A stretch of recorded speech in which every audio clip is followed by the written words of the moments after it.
in like an hour and a half, hands-on stuff, and then let's finish off this, and then let's talk about this. Yeah. All right, welcome everybody to the second half of our workshop. We are going to be doing a more technical track. So we are going to cover some of the stuff that's going to be redundant for those who were here this morning.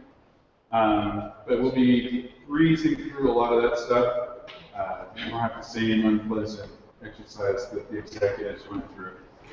But hopefully the exercise that the executive track went through helps calibrate their minds around how you actually get a well-formed compensated to technical counterparts so they can deliver something of meaningful value to the business. And that's the goal. Right? At the end of the day, we're not very interested in just kind of GWiz architectures that are kind of cool. You know, most of you probably aren't going to be spinning up a 1,000-node cluster and with GPUs on every node trying to, I don't know, find the Repos. Maybe some of you will. I mean, there's a table prize out there for some of you who are interested in that. You can go help and find the Repos. But most of you, you're actually wanting to derive real business value or real organizational value around data and advanced analytics. So the process that we're going to be talking about, aside from how to, is going to be, you know, where is your problem in your business that you're going to be focused on? Earlier this morning, there was a lot of grist for that mill. Where are the problems that you want to focus on, and really identifying specifics around those problems. This half, we're going to be talking more about where are problems and how do you go about fixing or addressing or identifying and capturing information around those kinds of problems. Everything from, you know, things like churn. How do you help stop churn in a SaaS-oriented or a subscription-based business? To how can you optimize on yield and cost containment in a manufacturing type setting? And defining those problems. So holding your business mind, if you're the same person, or holding your business counterpart to task. Define your terms, right? Define what it is that you actually want to identify and establish what it means to move the needle. Because when we're talking about the technical side, a lot of times, if you're anything like me, I don't suppose that any of you are, you have a tendency to chase shiny things. I don't know why, but they're shiny and they just want to be chased. I don't know. And it doesn't matter if that thing is a biological thing, it doesn't matter if it's a gadget thing, it doesn't matter. If it's shiny and it moves, you probably get fixated on it. Let's kind of leverage that mentality. Help business identify something shiny that moves that we can chase immediately. Because we're not going to stop chasing shiny things. We're going to still buy stupid laptops and gadgets and go after architectures that don't make sense financially and try and solve problems with them. Most obtuse way possible so that we can get a chance to learn something that might be really cool. If we can align those things, we're going to have buy-in all around. And to make the result very rewarding for those things.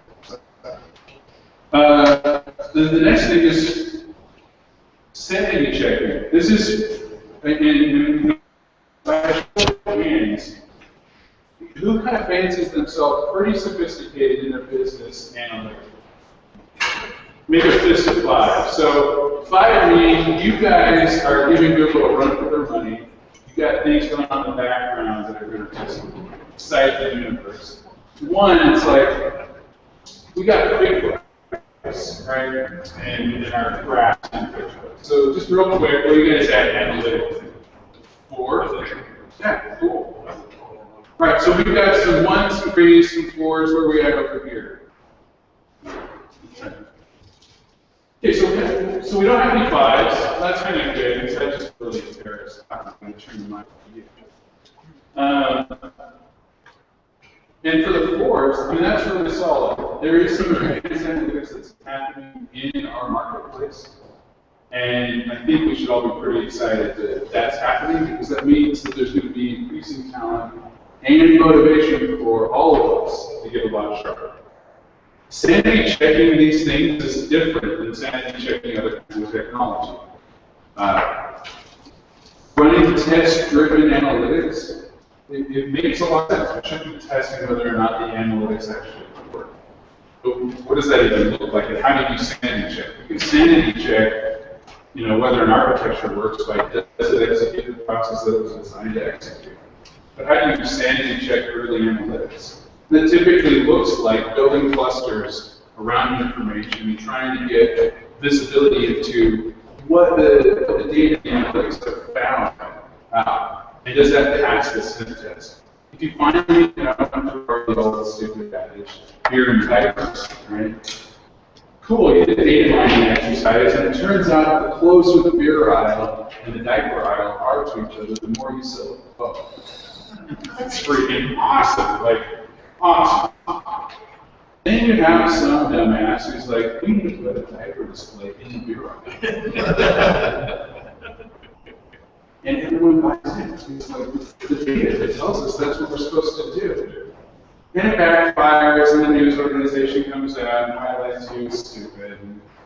I mean, and it just kind of sucks when there's no sanity check. So someone needs to step in when some analytic insight is kind of defined or arrived at, and put some checks and balances around, okay, how does this create business value, and when does it kind of cross over from the, well, that's really cool, we're doing targeted marketing to, you sent my 16-year-old daughter prenatal vitamins coupons, I'm going to kill her. When I heard that news, I was like, I wish I were on the team and said that, because that's freaking amazing. But then I talked to my dad, and he's like, that's going to be privacy. So somebody has to put on their business hat and say, okay, where's the line in the sand where we derive enough business value, let's stop there, and we'll evaluate moving forward. How can we market this buy? And as you go through that iterative process, you're going to find that it's going to get sharper and sharper. Like the first cut, ads analytics or data mining effort, it's going to be pretty neat. And then you're going to identify where are the tracking, what are the boundaries. What data can you add so those boundaries automatically show up instead of having some awesome advanced analytics lead you to a simple rule-based engine that says yes, no. Because if you start those decisions, you're reducing the cognitive load required to make decisions in your business system. And that's really cool. Because our brains are good at doing a lot of things. The context switching side. I think everybody's living in a full time. There's no such thing as multitasking. For most, you should know that context switching sucks when you're letting go and you're trying to ship something. Your focus is constantly switching between developer and customer facing. You said it in B2B. I mean, startups face this all the time. See it too much in,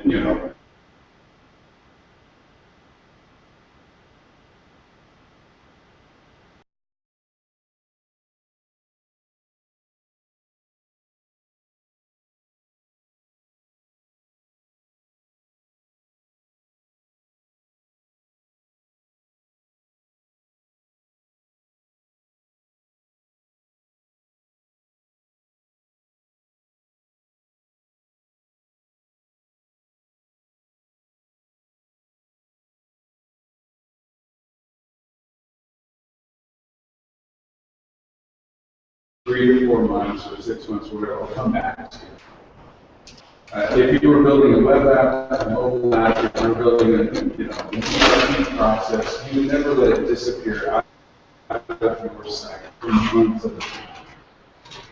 So how do you create iterative processes in analytics? These are questions that are, we're not going to be able to answer all of them. This is kind of what we want you to think about from a technical perspective in delivering value to the situation.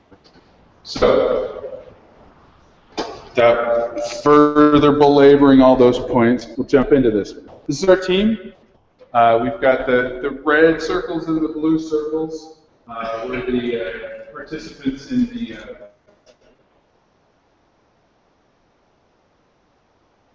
competition.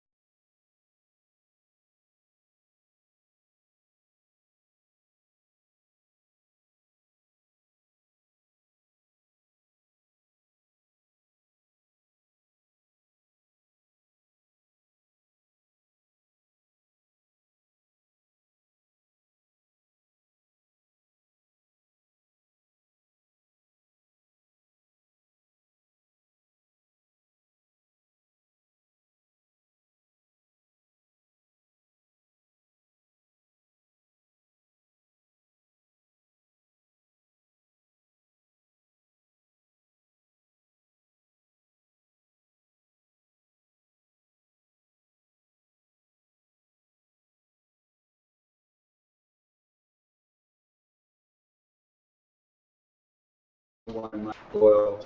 Oh, the people show up.